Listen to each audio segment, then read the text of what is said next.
नमस्कार। सोमेश घितोड़े क्लासेस में एक बार पुनः आप लोग का स्वागत है। आज हम लोग BA, BSc, BCom second semester के लिए जो दिशा निर्देश आए हैं शहीद नंद कुमार पटेल विश्वविद्यालय रायगढ़ और आयुक्त उच्च शिक्षा संचालनालय रायपुर से उस दिशा निर्देश को हम देखेंगे, ताकि जो अभी सेकंड सेमेस्टर के छात्र हैं वो इससे लाभान्वित हो सके, इस सेकंड सेमेस्टर के बारे में वो जान सके। चलिए देखते हैं कि निर्देश में क्या क्या चीज़ दिया गया है। ये लेटर जारी हुआ है 18 मार्च 2025 को नंद कुमार पटेल विश्वविद्यालय रायगढ़ से। ये समस्त प्राचार्य को जारी किया गया है। इसमें दिशा निर्देश है राष्ट्रीय शिक्षा नीति 2020 के अंतर्गत संचालित स्नातक द्वितीय सेमेस्टर के शैक्षणिक गतिविधियों संबंधित दिशा निर्देश। चलिए देखते हैं क्या क्या दिशा निर्देश दिया गया है। इस दिशा निर्देश में हम लोग देखते हैं, ये कार्यालय आयुक्त का पत्र है, उसका दिशा निर्देश दिया गया है। ये देखिए यहाँ पर दिया हुआ है, ये कार्यालय आयुक्त का पत्र है, ये 18 मार्च को जारी हुआ है। इस निर्देश में देखते हैं, संदर्भित बैठक में हुई चर्चा स्नातक द्वितीय सेमेस्टर के शैक्षणिक गतिविधियां संबंधित आपके द्वारा चाहिए कि दिशा निर्देश निम्नानुसार प्रेषित है। सभी प्राचार्यों के द्वारा दिशा निर्देश मांगा गया था, तो आयुक्त ने दिशा निर्देश दिया है। इसमें पहला है निर्देश, स्नातक पाठ्यक्रम की वार्षिक परीक्षाएं 2 पालियों में क्रमशः 7 से 10 तक एवं दोपहर 3 से 6 बजे तक संचालित किए जाएं। देखिए, अभी जो मुख्य परीक्षा चल रहा है विश्वविद्यालय का, उसमें अब टाइम टेबल चेंज हुआ है। पहले क्या होता था, 3 शिफ्ट में पेपर होता था, 7 से 10, 11 से 2 और 3 से 6। लेकिन इस बार चूंकि स्नातक द्वितीय सेमेस्टर का क्लास चलना है और स्नातकोत्तर का क्लास चलना है, इसलिए इस टाइम टेबल में थोड़ा सुधार किया गया है। 7 से 10 सुबह और 3 से 6, ये 2 शिफ्ट में ही परीक्षाएं होंगी और 11 से 2 में कोई एग्जाम नहीं होगा, बल्कि 11 से 2 तक क्लासेस होंगी। स्नातक एवं स्नातकोत्तर पाठ्यक्रमों के सेमेस्टर का अध्यापन कार्य 10:30 से 2:30 बजे तक संपादित किया जाना सुनिश्चित करें। ये हो गया। दूसरा दिया गया है, राष्ट्रीय शिक्षा नीति 2020 के प्रावधान के अनुसार द्वितीय सेमेस्टर के विद्यार्थियों द्वारा जेनेरिक इलेक्टिव एवं कौशल वृद्धि कोर्स का चयन कराए जाने का कार्य शीघ्र पूर्ण किया जाए। देखिए, जी लेना है और इस बार जो वीएसी की जगह में अब एसीसी है ना, स्किल इन्हेंसमेंट कोर्स है, कौशल वृद्धि कोर्स। ये 2 चीज़ है, इस बारे में हम चर्चा करेंगे कि इसको कैसे स्टूडेंट ले सकते हैं। देखिए, यहाँ पे दिया है, राष्ट्रीय शिक्षा नीति 2020 के प्रावधान के अनुसार जेनेरिक इलेक्टिव कोर्स हेतु किसी संकाय के विद्यार्थियों द्वारा अन्य संकाय के विषय का ही चयन किया जाना है। जी, जैसे फर्स्ट सेमेस्टर में आपने जी लिया था सभी छात्रों ने, तो आप ये ध्यान रखिए कि इस बार भी आपको जी लेना है, लेकिन अपने संकाय को छोड़कर दूसरे संकाय का कोई सब्जेक्ट को आपको जी के रूप में चुनना है, जैसा आप फर्स्ट सेमेस्टर में लिए थे। इस प्रकार भी इस बार भी लेना है। द्वितीय सेमेस्टर के विद्यार्थियों द्वारा अन्य संकाय के विषय का जी2 का चयन जेनेरिक इलेक्टिव कोर्स हेतु किया जाएगा।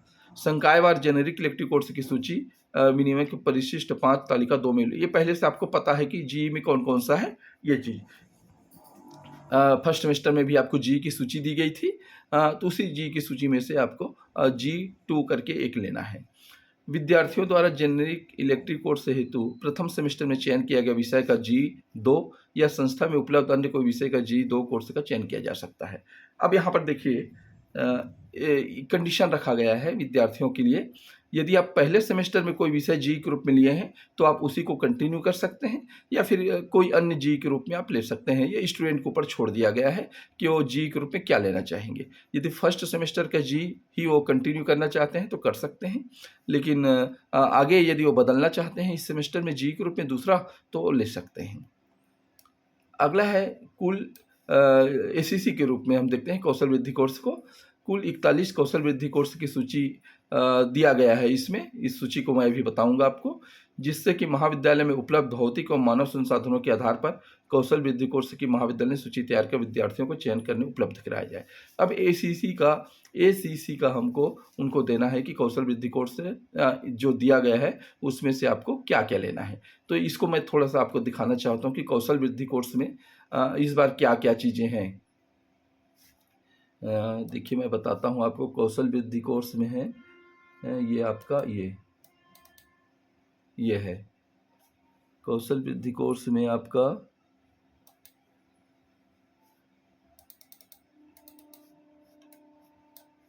ये देखिए, ये दिया हुआ है कौशल वृद्धि कोर्स में, इतना कोर्स दिया हुआ है 41 दिया गया है।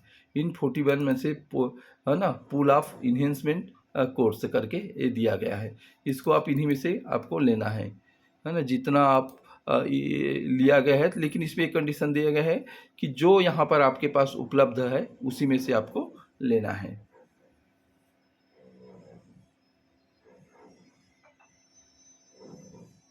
ये देखिए इसमें का है ना, इसमें देखिए क्या क्या दिया हुआ है। बहुत सारा विषय है, छोटा छोटा अक्षर में लिखा हुआ है। इतने 41 सूची है, इसको आप देख सकते हैं। इन 41 सूची में से ही आपको चयन करना है। याद रखेंगे, इस 41 सूची में से ही आपको चयन करना है ना। ये आपका हो जाएगा इसमें से।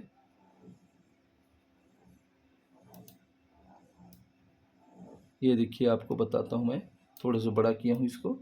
ये ट्रेवल एंड टूरिज्म है, म्यूजियोलॉजी है, soft skill and personality development है, creativity writing and content development है, जीएसटी विथ रिटर्न फिलिंग है, basic statistics using Microsoft Excel है, गार्डनिंग एंड फ्लोरिकल्चर है, और ये bio speciality and bio fertiliser है, आईसीटी बेस्ड लर्निंग है, केमिकल एनालिसिस टेक्निक है, अकॉर्डिंग और एवरीवन एक है ना, अकाउंटिंग फॉर एवरीवन है, बैंकिंग ऑपरेशन है, ई फिलिंग ऑफ रिटर्न है, लॉजिस्टिक मैनेजमेंट है, मल्टीमीडिया एंड एनिमेशन है, बेसिक डिजाइन है, SPSS है, क्रिएटिव राइटिंग है, ड्राइंग फाउंडेशन है, हाईटेक प्लांट नर्सरी टेक्नोलॉजी है, रेन वाटर हार्वेस्टिंग सिस्टम है, प्रिंसिपल ऑफ मैप मेकिंग है, संप्रेषण कला एवं सृजनात्मकता हिंदी है, basic techniques for assessment of health status है,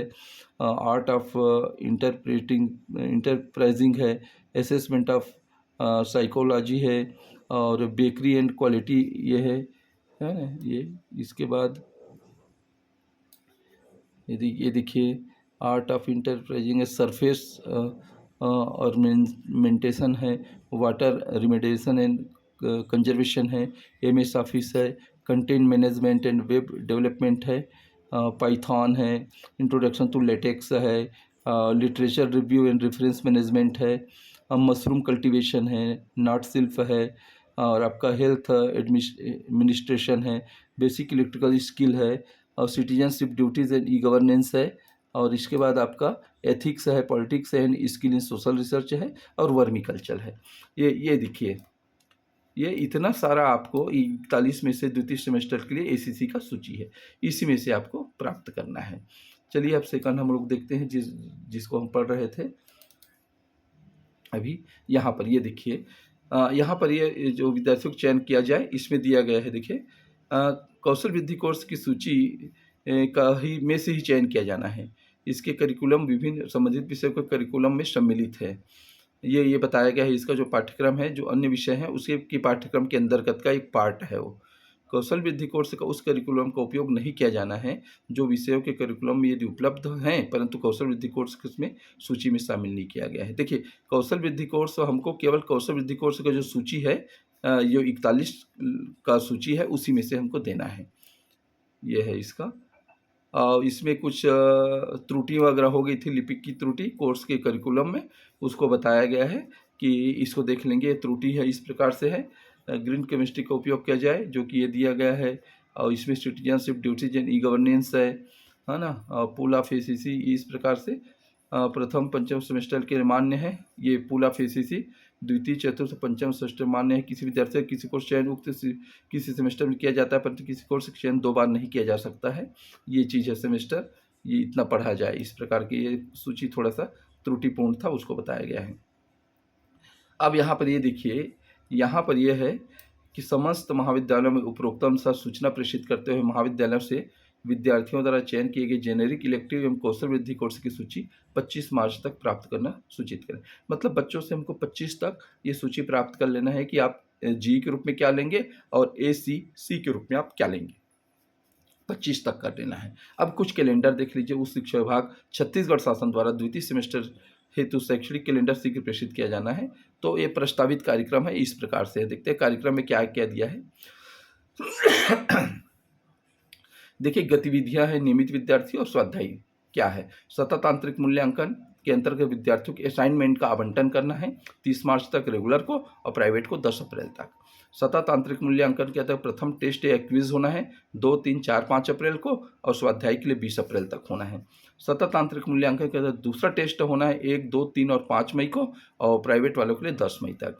सतत आंतरिक मूल्यांकन के अंतर्गत असाइनमेंट का मूल्यांकन जो होगा वो 15 मई तक होगा और इनका भी 15 मई तक है। प्रायोगिक परीक्षा का जो है संचालन है 6 से 15 मई तक होगा और ये रेगुलर प्राइवेट दोनों के लिए 6 से 15 मई है। सेमेस्टर अंत परीक्षा जो है वो 20 मई से 20 जून तक होगा।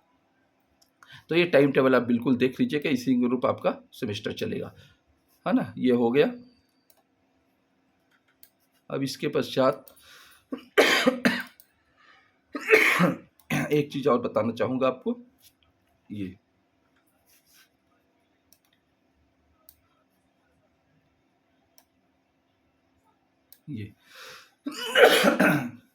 7 जून 2024 को ये एक जारी हुआ था। इसमें हम लोग देखेंगे एईसी थोड़ा सा इस बार चेंज हुआ है, क्योंकि एईसी के बारे में थोड़ा सा बताना चाहूँगा कि एईसी में देखिए एईसी बहुत बच्चे बोल रहे थे कि राष्ट्रीय शिक्षा नीति 2020 के अंतर्गत स्नातक पाठ्यक्रम के प्रथम सेमेस्टर में एबिलिटी इन्हेंसमेंट कोर्स का संचालन निम्नलिखित किया जाना है। जैसे बीकॉम और बीबीए ये दोनों को प्रथम सेमेस्टर में पर्यावरण पढ़े हैं, लेकिन अभी सेकंड सेमेस्टर में अंग्रेजी पढ़ेंगे और थर्ड में हिंदी पढ़ेंगे। उसी प्रकार अभी बीएससी और बीसीए वाले जैसे प्रथम सेमेस्टर में अंग्रेजी पढ़े थे तो इस बार वो लोग हिंदी भाषा को पढ़ेंगे और तृतीय सेमेस्टर में पर्यावरण पढ़ेंगे। और बीए और बीएससी वाले जो हैं गृह विज्ञान वाले, बीएससी गृह विज्ञान वाले अभी प्रथम सेमेस्टर में हिंदी भाषा पढ़े थे, अभी सेकंड में वो पर्यावरण पढ़ेंगे और थर्ड में अंग्रेजी भाषा पढ़ेंगे।